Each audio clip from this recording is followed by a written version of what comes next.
एक दिन दमयंती जब अपनी मालकिन के घर में काम कर रही थी तो उसकी नजर गली में जा रहे एक आदमी पर पड़ी। अरे यह कौन है? यह तो मेरे पीहर का सा आदमी लगता है। तो दमयंती ने उसे पहचान कर घर बुला लिया। उसका नाम सुदेव था। तो सुदेव दमयंती से कहता है कि बहन, तेरे पिता भीमसेन और तेरी माता माधवी तेरे बिना तड़प रहे हैं, तू घर चल। तो दमयंती की मालकिन माधवी का वह भीमसेन का नाम सुनकर आश्चर्यचकित हो गई। कहती है कि माधवी, वो तो मेरी सगी बहन है। दमयंती, तुमने मुझे आज तक नहीं बताया। इस प्रकार से अपनी मौसी से विदाई लेकर दमयंती कुंदनपुर चली आई। दमयंती के पिता भीमसेन ने राजा नल को ढूंढने के लिए दूत देश विदेश में भेज रखे थे। तो एक दिन अचानक एक दूत राजा को खबर देता है कि महाराज, नल तो राजा ऋतुपर्ण के यहाँ नौकर है जिसका नाम वाहुक है। तो राजा भीमसेन ने नल को बुलाने की एक तरकीब सोची। दूत को आदेश दिया कि राजा ऋतुपर्ण को ये संदेश दो कि दमयंती का संबर है और आपको आमंत्रित किया है। तो नल तो हर सूरत में उसका गढ़वाला बनकर आएगा। समय बहुत कम है, केवल नल ही रथ को पवन वेग से उड़ाकर कल तक यहाँ पहुंच सकता है। तो दूत ने वैसा ही किया और इस प्रकार नल ऋतुपर्ण के साथ कुंदनपुर में आ गया। लेकिन वास्तव में वहाँ कोई संबर थोड़े ही नहीं था। राजा नल का रंग काला था, पहचान में आना तो बहुत मुश्किल था। लेकिन दमयंती जानती थी कि यह गढ़वाला वाहुक तो जरूर ही तेरा पति नल है। और घुड़साल में अपनी सखी के साथ में दमयंती नल के पास जाती है, उसके चरण पकड़ लेती है। कहती है कि बेशक आपका रूप बदला हुआ है, लेकिन आप तो मेरे पति ही हैं। तो राजा नल दमयंती से फिर क्या कहता है?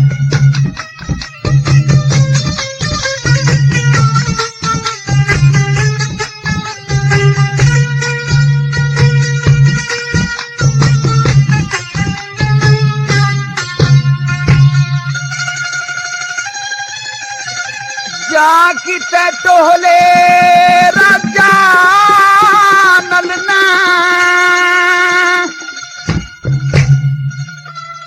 मैं क्यों गरीब सताया गया।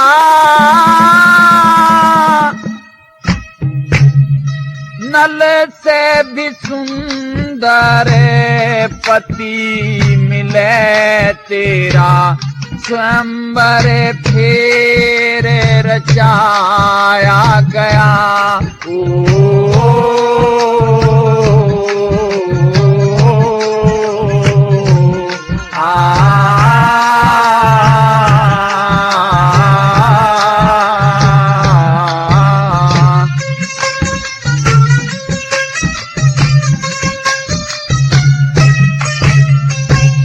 जिसके दुख चिंता हो जासे सोदी में रह गात नहीं। विधना की विधि चल से बचना अपने हाथ नहीं। विधना की विधि चल से बचना अपने हाथ नहीं।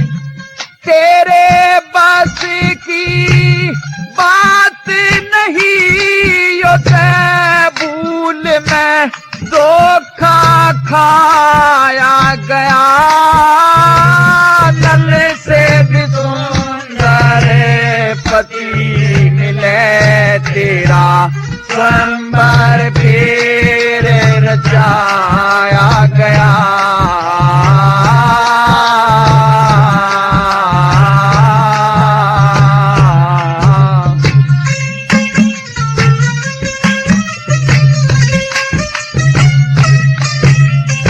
ऋतुपर्ण का नौकर बनके पेट भरो बन गधे वाला। राजा नलियति सुंदर होगा मैं रंग रूप कसू काला। राजा नलियति सुंदर होगा मैं रंग रूप कसू काला। चांद सूरज कैसा उजियाला ऐसा नल का रूप बताया गया। नल से भी सुंदर पति मिले तेरा स्वयंवर फिर रचाया गया।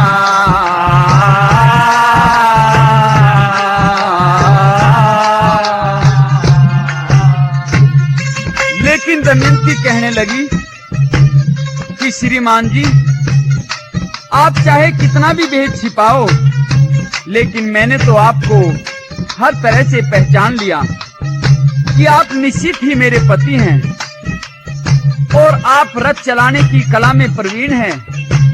तभी तो आप इतनी दूर से ऋतुपर्ण को लेकर बहुत कम समय में आ गए हैं और हमने तो ऋतुपर्ण के बहाने से आपको ही तो बुलवाया है। ये बोली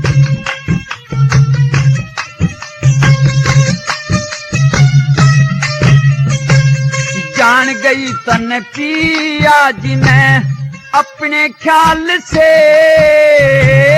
करो पवित्र दासी का तन प्रेम की झाल से। करो पवित्र दासी का तन प्रेम की झाल से। तेरे बिना उस तेज चाल से रथ भी नहीं चलाया गया।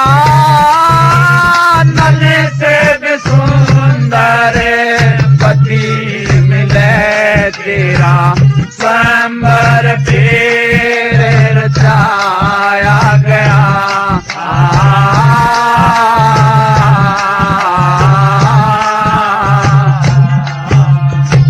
तो जब राजा नल इस बात को समझ गया कि दमयंती ने तुझे खूब पहचान लिया है और अब अपने भेद को छिपाने से कोई फायदा नहीं है, तो राजा ने सर्प करकोटक का वह दिया हुआ वस्त्र उतार दिया जिसने उसका रंग काला कर दिया था और अपने असली रूप में दमयंती के सामने खड़ा हो गया।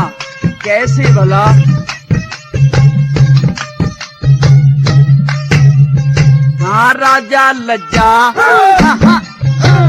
राजा लज्जावान हुआ रानी का मरण देख के।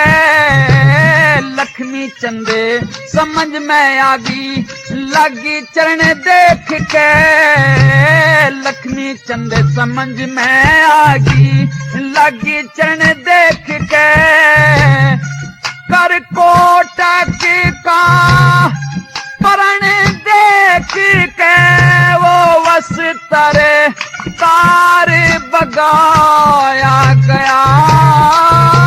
नल से भी सुंदर पति मिले तेरा स्वयंवर फिर रचाया गया। जाकी टटोले राजा नल ने मैं क्यों गरीब सताया गया। नल से भी सुंदर पति मिले तेरा स्वयंवर फिर रचा